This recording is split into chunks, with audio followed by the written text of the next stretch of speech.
one of the powerful conversations I had was one night, and this young man who had gotten some scholarship money and for college because he had been a youth of the year, and so he had earned, I think it was like 25 grand or something towards college, and I thought he was like at the which college point of view, and he goes, I don't know if I can do it. Now he's somebody who first generation. He learned, his parents hadn't gone to college, probably hadn't, that new to the country. He was Dominican, and he learned how to speak English watching TV, when he was like 12. And I can't even imagine, like, right? Like, sometimes people talk to somebody about their language, and I'm like, they speak English way better than I can speak Spanish or take your pick of the language, And I can't imagine if you dump me in the Dominican and trying to figure it out from yeah, TV. Exactly. And so anyhow, we ended up talking about it, and walked him through the process. He had already applied to schools. I'd help him with that, but just helping him understand the things that you don't think about if you've, like for me, college was 13th grade. It just was what it was, and but thinking about like, oh, there's expenses like you need sheets for the bed that's not the same size as the bed at home.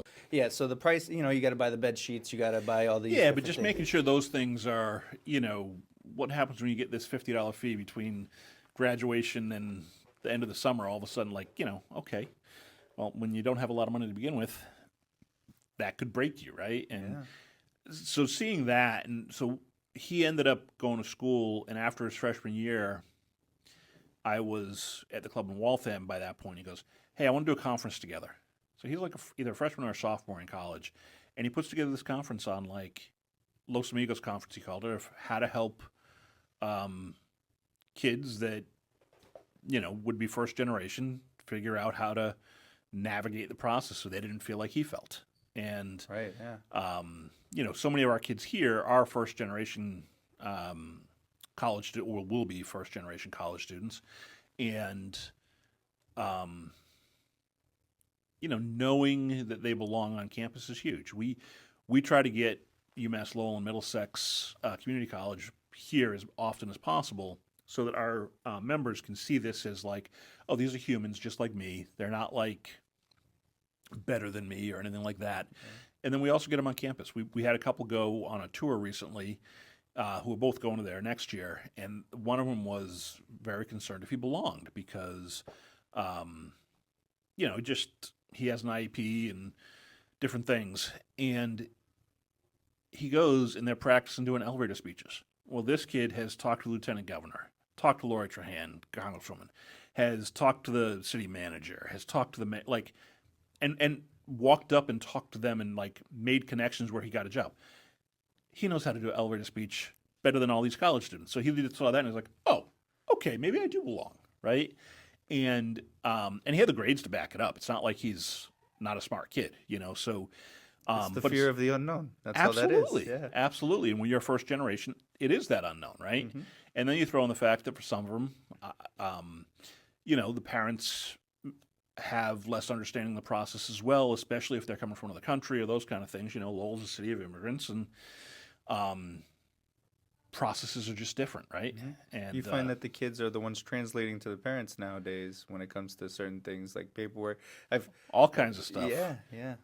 All kinds of stuff. The young man I was talking about before about college, he was in an interesting position because he was the oldest of three boys, and they didn't have any other family at one point. They didn't have any other family in the city, and she needed translation at a doctor's appointment.